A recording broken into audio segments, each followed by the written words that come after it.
What's going on, YouTube? It's your boy Evan King, and this is Gabos Reacts. Shout out to my subscribers, bro. I ain't gonna front. I told y'all to leave a couple of comments in some of my comedy videos I've been reacting to, and y'all giving me too much ammo. Like, I don't know how I'm planning on letting off all these comedian shots, but I guess we're gonna start with George Carlin. Never heard of this man, never seen this man a day in my life. Someone asked me to react to rights and privileges. Let's just get into it. We're not gonna do too much talking. You already know the vibe. It's your boy Evan King. Consider subscribing. I mean, you don't have to, but why wouldn't you want to see this consistency? All right, so let's see. You can do what it do, baby. The customs. Swearing on the Bible. You understand that shit? They tell you to raise your right hand, place your left hand on the Bible. Does this stuff really matter? Which hand? Does God really give a fuck about details like this? Suppose you put your right hand on the Bible, you raise your left hand. Would that count? Or would God say, sorry, wrong hand, try again? And what? I love when comedians have like these perspectives that challenge the way we do things as humans. Because it's like, if you ever want to hear how dumb human beings can be, listen to a comedian, bro. It's just like they challenge the way of life. It's hilarious. Why does one hand have to be raised? What is the magic in this gesture? This seems like some sort of a primitive voodoo mojo shtick. Why not put your left hand on the Bible, let your right hand hang down by your side? It's more natural. Or put it in your pocket. Remember what your mother used to say? Don't put your hands in your pockets. Does she know something we don't know? Is this hand shit really important? Well, let's get back to the Bible, America's favorite national theatrical prop. Wow! Oh, shit. Wow. Well, let's buckle up. Let's buckle up. The Bible they hand you to swear on is upside down, or backward, or both. And you swear to tell the truth on an upside down, backward Bible. Would that count? Suppose the Bible they hand you is an old Bible and half the pages are missing. Suppose all they have is a Chinese Bible in an American court, or a Braille Bible and you're not blind. Suppose they hand you an upside down, backward Chinese Braille Bible with half the pages missing.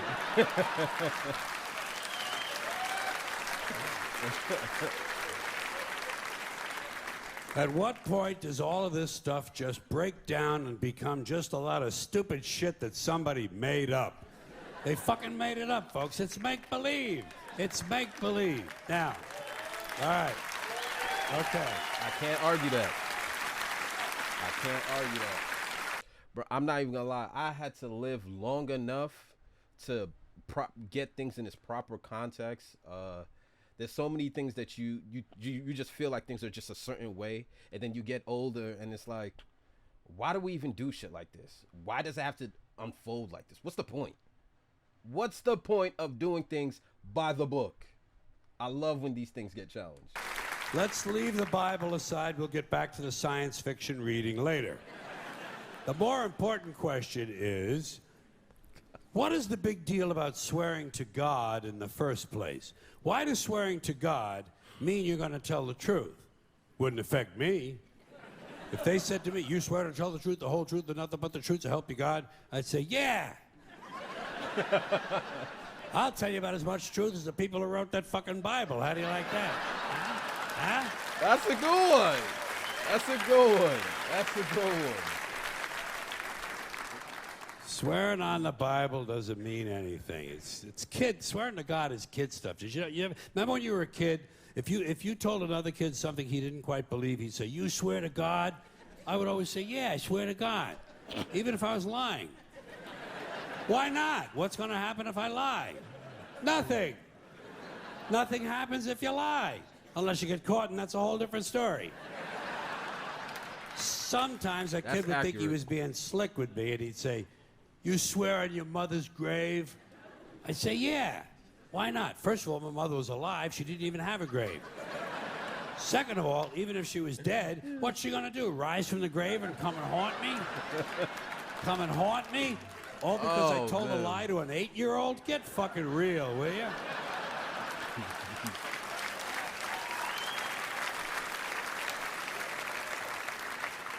I like this. Sometimes I would say, I swear on my mother's tits. Kids are impressed with things like that. I mean, I don't care about my mother's tits either. I don't care if they fell off. Fuck her. Not my problem. They're your tits, Ma. You keep an eye on them. Swearing to God doesn't mean anything. Swearing on the Bible doesn't mean anything. You know why? Because Bible or no Bible, God or no God, if it suits their purposes, people are going to lie in court. The police do it all the time. All the time. That's a good one. Yes, they do. It's part of their job to protect, to serve, and to commit perjury whenever it supports the state's case.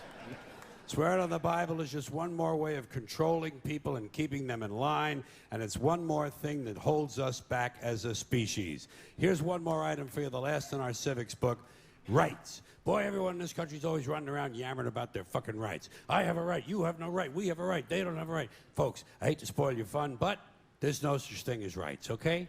They're imaginary. We made them up, like the boogeyman. The Three Little Pigs, Pinocchio, Mother Goose, shit like that. Rights are an idea. They're just imaginary. They're a cute idea. Cute. But that's all. Cute and fictional. But if you think you do have rights, let me ask you this. Where do they come from? People say, well, they come from God. They're God-given rights. Oh, fuck. Here we go again. Here we go again. The God... I see where he's going with this. Okay. And you see, and this is why I like to have an open perspective about some of these comedians, because not all of them, their purpose is to make you, you know, laugh out loud. You know, some of them really offer gems. There's a little bit of truth in every joke. I hear it all the time. A little bit of truth in every joke. God excuse. The last refuge of a man with no answers and no argument. It came from God. Anything we can't describe must have come from God. Personally, folks, I believe that if your rights came from God, he would have given you the right to some food every day, and he would have given you the right to a roof over your head. God would have been looking out for you. God would have been looking out for you. You know that? He would have been worried about making sure you have a gun so you get drunk on Sunday night and kill your girlfriend's parents. But let's say it's true. Let's say God gave us these rights. Why would he give us a certain number of rights? The Bill of Rights in this country has 10 stipulations, okay? 10 rights. And apparently God was doing sloppy work that week because we've had to amend the Bill of Rights an additional 17 times. So God forgot a couple of things, like slavery. Just fucking slipped his mind. But let's say God gave us the original 10. He gave the British 13. The British Bill of Rights has 13 stipulations. The Germans have 29. The Belgians have 25. The Swedish have only 6. And some people in the world have no rights at all. What kind of a fucking goddamn God-given deal is that? No rights at all? Why would God give different people in different countries different numbers of different rights? Boredom?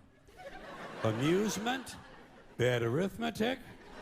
Do we find out at long last, after all this time, that God is weak in math skills? Doesn't sound like divine planning to me. Sounds more like human planning. Sounds more like one group trying to control another group. In other words, business as usual in America. Now, if you think you do have rights, one last assignment for you. Next time you're at the computer, get on the internet, go to Wikipedia. When you get to Wikipedia, in the search field for Wikipedia, I want you to type in Japanese Americans 1942, and you'll find out all about your precious fucking rights, okay? All right. You know about it. I'm actually going to Google that. You know about it. I'm really going to Google that. Yeah. In 1942, there were 110,000 Japanese American citizens and good standing, law-abiding people who were thrown into internment camps simply because their parents were born in the wrong country. That's all they did wrong. They had no right to a lawyer, no right to a fair trial, no right to a jury of their peers, no right to due process of any kind. The only right they had, right this way, into the internment camps. Just when these American citizens needed their rights the most, their government took them away. And rights aren't rights if someone can take them away. They're privileges. That's all we've ever had in this country is a bill of temporary privileges. And if you read the news even badly, you know that every year the list gets shorter and shorter and shorter. You see how That was a good one. Yeah. Sooner or later, the people in this country are going to realize the government does not give a fuck about them. Government doesn't care about you or your children or your rights or your welfare or your safety. It simply doesn't give a fuck about you. It's interested in its own power. That's the only thing, keeping it and expanding it wherever possible. Personally, when it comes to rights, I think one of two things is true. I think either we have unlimited rights or we have no rights at all. Personally, I lean toward unlimited rights. I feel, for instance, I have the right to do anything I please. But if I do something you don't like, I think you have the right to kill me. So where are you going to find a fairer fucking deal than that? So the next time some asshole says to you, I have a right to my opinion, you say, oh yeah? Well, I have a right to my opinion, and my opinion is you have no right to your opinion. Then shoot the fuck and walk away. Thank you. How's it going? Wow. Damn, that was a good one. I kind of felt like, yo, and here's the thing, I'm so big on perspectives. I always say life is nothing but perspectives. We have to challenge everything that we were taught. We have to be willing to unlearn, learn behavior. That's the only way we could really grow and challenge everything. And just hearing that wisdom, like George Carlin, I like that. Yo, and shout out to my subscribers, because I'm never finding this man unless it was recommended to me. That was a gem. That was your gem. It's your boy Evan King, and this is Gabos Reacts. Like, comment, and let me know what you want me to react to next time. But I appreciate that one. That one was a good one. Till then, well, till next time, Mamba out.